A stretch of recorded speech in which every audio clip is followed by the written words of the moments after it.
Sektor ekonomi maritim adalah sektor penting yang mencakup berbagai perusahaan dan pihak terkait. Namun sayangnya sektor ini juga mendukung berbagai jenis penipuan dan penyalahgunaan kendali dan pelanggaran.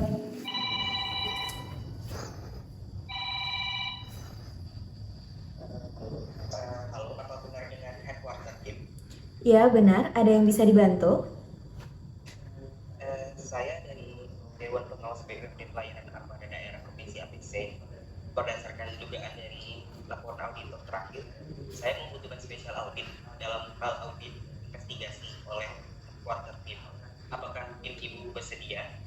Benar, Pak. Segera kirimkan bukti terkait kasus ini dan akan kami konfirmasi lebih lanjut. Baik, terima kasih.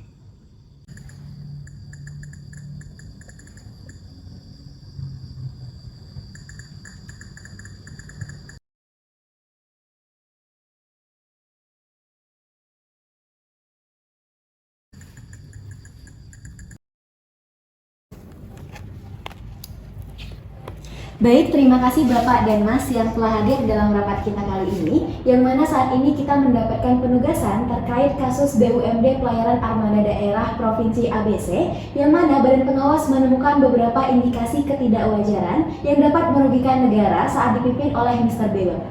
Nah, bahkan sejauh informasi yang sudah Mbak dapatkan, apakah ada indikasi ketidakwajaran dalam kasus ini sehingga diperlukannya special audit?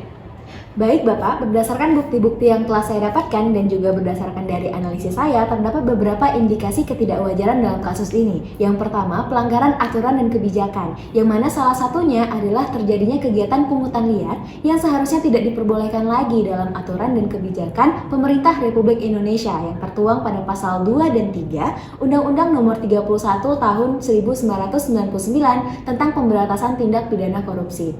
Lalu, kecelakaan atau inkonsistensi, hal ini dilandasi atas temuan adanya fee atas nilai kontrak yang tidak dicatat sebagai pendapatan kas perusahaan BUMD Pelayaran Armada Daerah Provinsi ABC.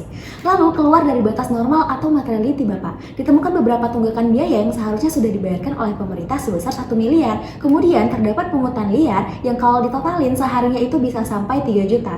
Nah, angka 1 miliar ini sudah cukup material jika dikatakan tidak wajar Bapak.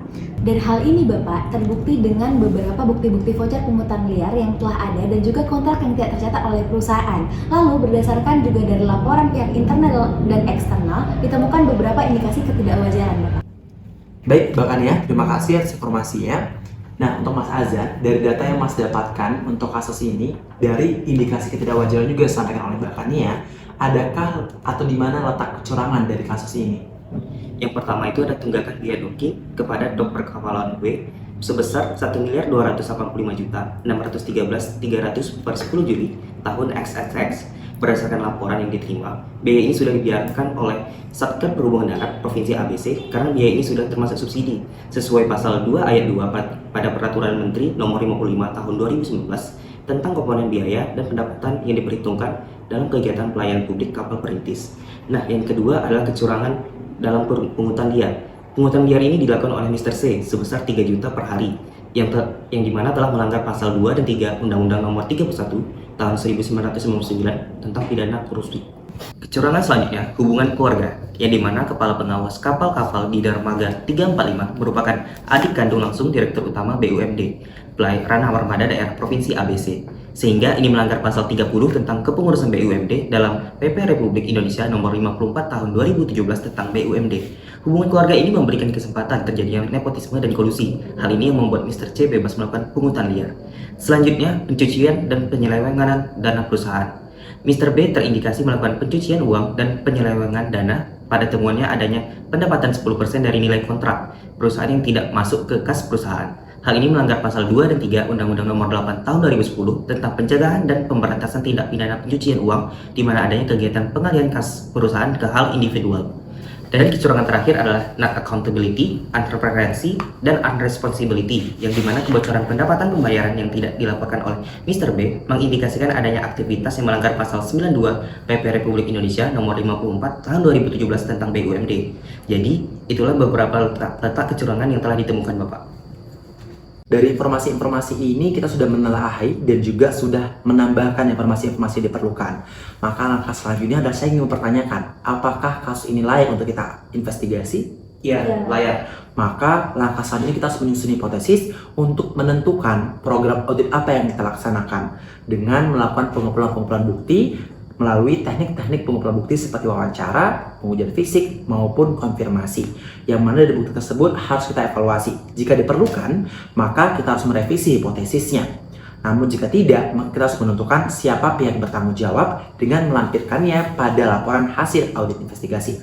Apakah siap untuk melakukan investigasi? Siap. Jadi Pak, saya ingin menanyakan, apakah benar staf pengawas dermaga 345 melakukan pungutan liar sebesar 500.000 per tripnya kepada KMP Tanjung 123? Nah, iya benar Mas. Jadi kami dari KMP 123 ini dimintai sama staf pengawas dari dermaga 45 ini. Yang sebenarnya saya nggak tahu sih Mas itu legal atau bisa nggaknya. Memang kami cukup banyak. Mungkin Mas di sini kami bisa lihat bukti-bukti dari pembayaran kami kepada stafnya. Oke, Mas Azan dan juga Mbak Kania, dari bukti-bukti yang telah dilakukan dan telah diuji oleh Mbak dan Mas, maka kita dapatkan kerugian yang diderita oleh BUMD dan juga negara dari kasus kecurangan ini. Di mana yang pertama, dari kasus kecurangan adanya biaya docking yang tertunggal sebesar 1.285.613.300 rupiah, di mana angka ini merupakan subsidi yang dilakukan oleh pemerintah terhadap biaya docking tersebut kepada dok perkapalan WIB. Kerugian yang kedua yang didapatkan oleh BUMD dan pemerintah adalah sebesar 162.500.000 rupiah yang merupakan pendapatan ilegal dalam pungutan liar. Kemudian kerugian ketiga adalah sebesar 47.500.000 yang merupakan pendapatan yang tidak tertulis atau tidak tercatat oleh kas perusahaan. Dari angka inilah terjadinya kerugian oleh BUMD terhadap pemerintah.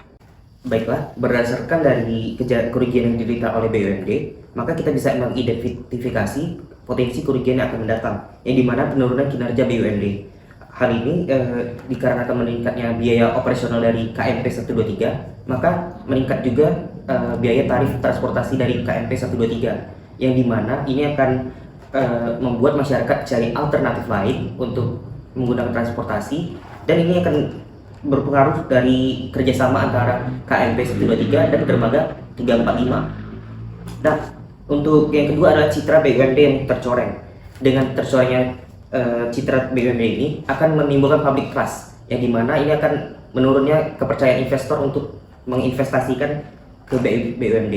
Dan yang terakhir itu adalah budaya kerja yang tidak sehat. Kita bisa melihat dari Mr. C yang merupakan adik kandung dari Mr. B, ini merupakan contoh dari nepotisme, sehingga dari nepotisme ini menimbulkan kolusi. Dari kolusi inilah yang menunjukkan bahwa good corporate governance yang tidak terimplementasi dan juga internal control yang buruk dari BUMD tersebut. Baik, dari audit investigasi yang telah kita lakukan, maka ditemukan beberapa pihak yang bertanggung jawab, yaitu yang pertama Direktur Utama BUMD Pelayaran Armada Daerah ABC, yaitu Mr. B, di mana indikasinya yang pertama tindakan korupsi atas dana subsidi yang dibayarkan pemerintah untuk docking kapal, lalu pengambilan aset secara ilegal dengan transaksi pencucian uang dengan memindahkan kas yang harusnya milik perusahaan ke kas pribadi, lalu adanya indikasi nepotisme yang berujung kepada kolusi dikarenakan adanya hubungan keluarga kandung antara Direktur Utama BUMD dengan pengawas kapal motor penumpang di dermaga 345. Lalu yang kedua, Kepala Pengawas Kapal Motor Penumpang di dermaga 345, yaitu Mr. C. Dakwaan yang diduga menjadi kesalahan dan tanggung jawab Mr. C adalah adanya pemerasan ekonomi yang dilakukan oleh Mr. C terhadap kapal motor penumpang 123 pada setiap tripnya dalam bentuk pungutan liar, yakni sebesar 500.000 per trip kapal. Nah, dari pihak-pihak yang bertanggung jawab tentu ada teori-teori yang mendasari.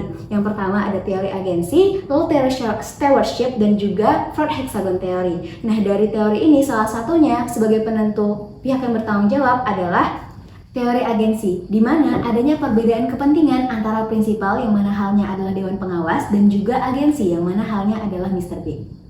Baiklah, Mbak Kania dan Mas Azan, semua proses audit investigasi telah kita laksanakan, dan langkah terakhir kita sebagai auditor adalah menentukan komitmen tanggung jawab dalam proses ini. Sebagai auditor, kita harus melaksanakan proses audit investigasi sesuai dengan standar audit yang telah ditentukan. Dan juga sebagai seorang auditor, kita harus menerapkan sikap skeptical professionalism dan juga azas praduga tidak bersalah. Dan laporan hasil audit investigasi ini menjadi tanggung jawab penuh kita sebagai auditor yang menangani kasus BUMD ini. Proses audit investigasi kita tutup.